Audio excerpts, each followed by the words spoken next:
Hello, everyone, and welcome to a very special episode of the Tripups and Triumphs podcast, where we keep it real about the highs and lows of life. And I, as your host, Nathan Cabrera, dive into raw conversations about failures, comebacks, and the lessons that turn setbacks into success.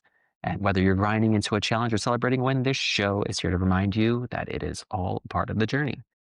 Again, you know to expect real stories, unfiltered insights, and a few laughs along the way. So tune in for another episode. So it is a special week. This is like the beginning of the holiday season. Honestly, the day after Halloween is the beginning. You know, when Mariah Carey's Ice melts and we're all singing All I Want for Christmas Is You. But no, this week is one about Thanksgiving, getting bigger backs, and maybe some hot conversations over dinner. Hopefully it's a positive experience for you. I'm praying for you. But no, I wanted to divert from all the things that we've been covering the last couple of weeks, which has been really heavy. You've been hearing some amazing stories about the journeys that others have been experiencing. And wow, we've made it this far. This many episodes is equivalent to that many weeks that I had started the Trip Ups and Triumphs podcast back at the end of August. And my plan is to continue doing so. So I really appreciate all of you that have stuck by and continue to do so. And the audience is just getting bigger. And we're going to keep sharing these wonderful testimonies, these moments. And I have a bunch of other guests lined up that are sure to be relatable and just phenomenal individuals. And I'll continue on sharing some things that have been on my heart and what I've been going through in my journey. But today, being as that it is the week of Thanksgiving, I wanted to cover what that's like and knowing that everyone's experience is not the same. So I wanted to cover gratitude in a heavy season. You know, we want to stay grounded. We want to be grateful during this time, but yet we also have a lot of funk and junk that kind of follows us up. This is a time where we start really thinking about like, whoa, here's another year that has gone by yet again, and we are quickly approaching the end. How has this year treated me? And so Thanksgiving is supposed to be all warmth, family, and gratitude, but sometimes the season hits different for some of us, especially when we've had a heavy year. A lot of us start, instead of being so positive and being like, oh yeah, we got to get this meal together or we're going to have fun with the family. This is a time where people start navigating loss or wounds start to be reopened because they're still processing something that took place and it may have been a long time ago. This might pressure some folks to be thankful when life feels upside down. One thing I'm going to say is there is no time limit to grief. And it is hard when people just say, like, hey, like, get over it. Or, hey, just stop doing that. Just stop feeling bad. If they could, they probably would. And there might be some more work that needs to be done, the forces that be that might prevent them from getting past that hump. And anyone that might be wearing masks today or pretending to be okay, but hurting inside. Do any of you relate to any of those three right now in the last year or ever in your life? I know my personal story. I'll just tell you, 2025 has not been sexy for me. What I will say is, ooh, got these loose strands of hair. There I go getting distracted again. Every year we're always like, this is the year where we bust our behinds. This is our growth year. This is the year of where everything changes. And then sometimes it's just not that.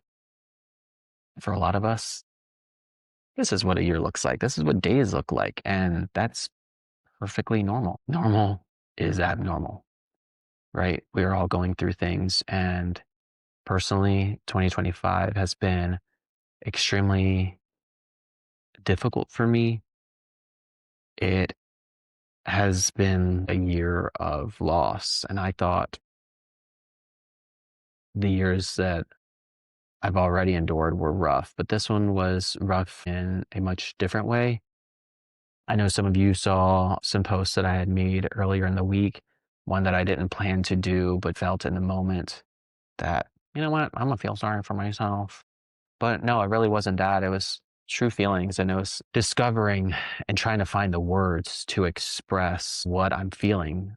I believe a lot of us have difficulty naturally just think like, oh, well, I'm mad, I'm angry. But really it's deeper than that. It's hurt, it's frustration, it's grief, it's guilt, so many things that might be directly linked and cause us to have outbursts or moments where we're not okay.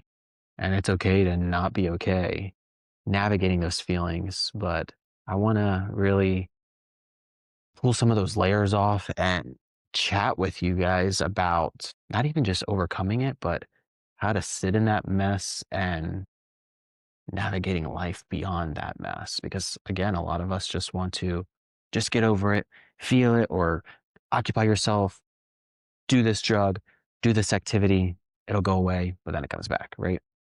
But yeah, I have had an abysmal, sucky year. This year was my Jesus year, my 33rd year. And I actually remember, and I should totally knock that coworker out. No, she's awesome. But I remember early in the year, I said, well, this year is my Jesus year. I'm so excited. It's going to be great. And she was like, no, oh my God, no, your Jesus year, it's going to be a bad year. I'm like, what the heck? She's like, oh yeah, it's going to be bad. It's going to be rough. Going to be enduring a lot of things. Jesus suffered. And I'm thinking, yeah, he suffered, but he also resurrected too. I'm still waiting for my resurrection, y'all. And yeah, sometimes I do the Jesus talk, and some of you might not be familiar with that, but that is the year leading up. Most of us already know. And actually, where I'm at right now, we actually have the Last Supper right there. And if you're watching the video version of the podcast, right behind me. And yeah, it was not sexy leading all the way up.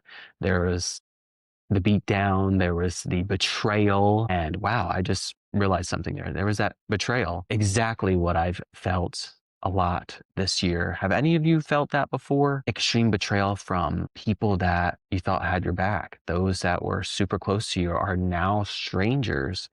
People that you thought that were in your corner, stabbing you in the back, betraying you, talking about you, revealing things about you that you were not ready for. I know that this time around last year, I'm thinking things are pretty solid, but it was basically the beginning of the end for me in the season I was experiencing prior, which I thought was great.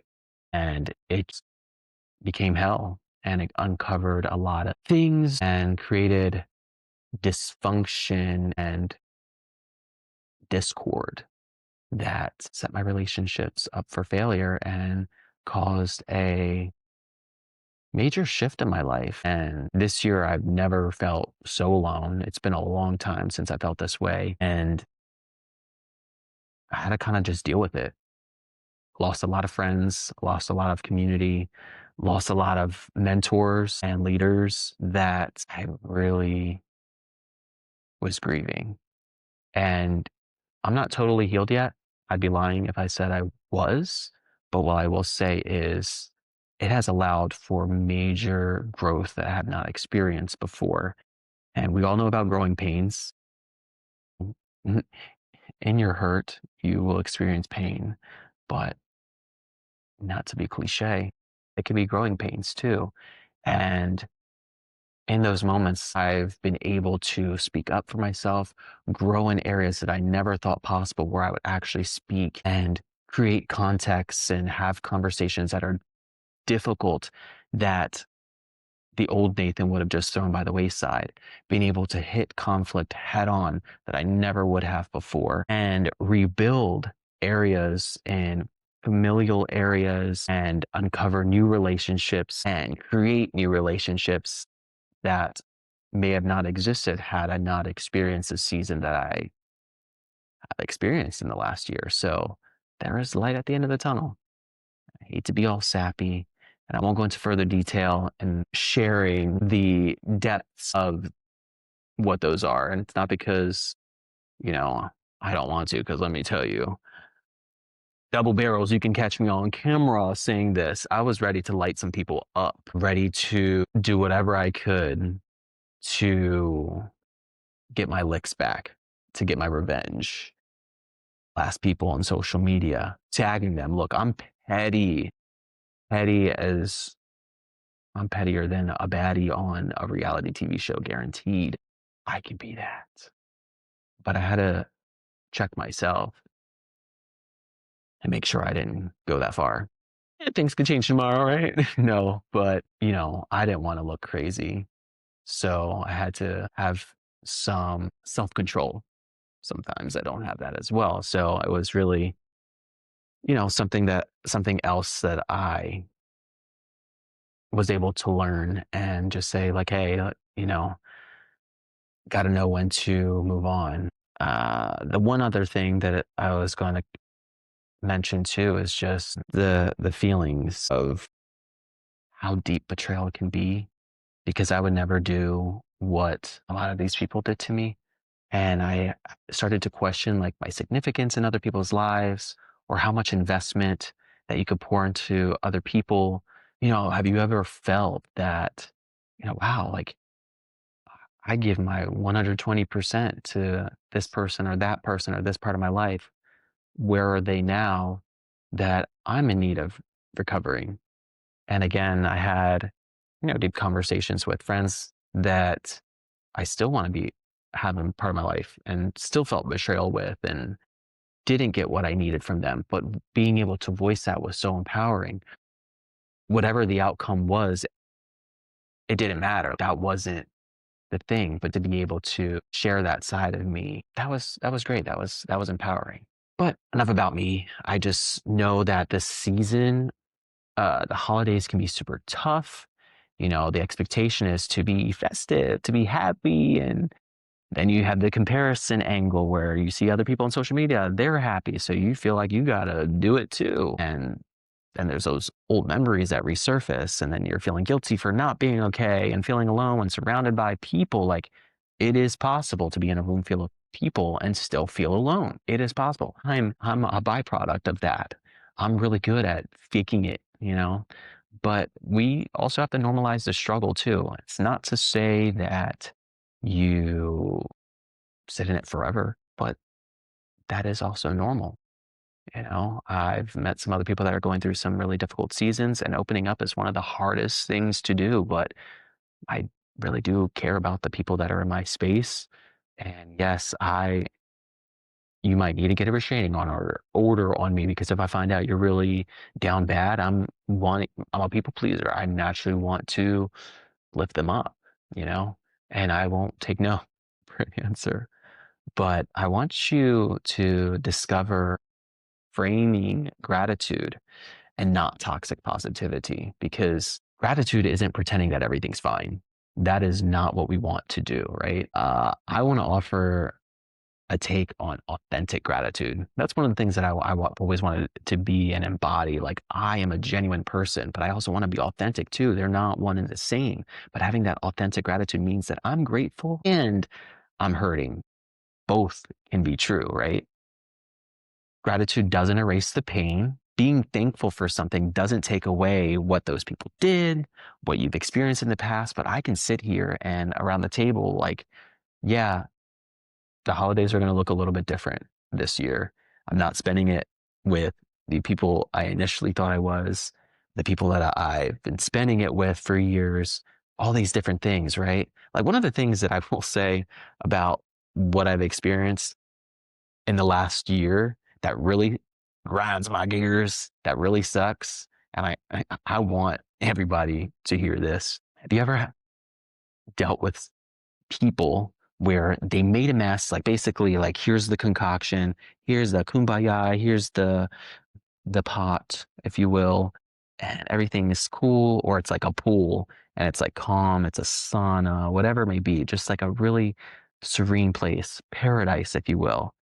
Then this person makes a mess out of things, like, let's say, a hurricane or a tornado comes in, makes a mess, boom, boom, boom, boom, beats down, literally destroys your life. And then they walk out of it. I'm still left with the mess. You're still left with the mess. The mess is still there, right? I think of like Puerto Rico or something when Hurricane Maria came, or just any like natural disaster. Like, there's been quite a few things in the last couple of years. that you can encompass COVID or whatever. It's like the mess has been done.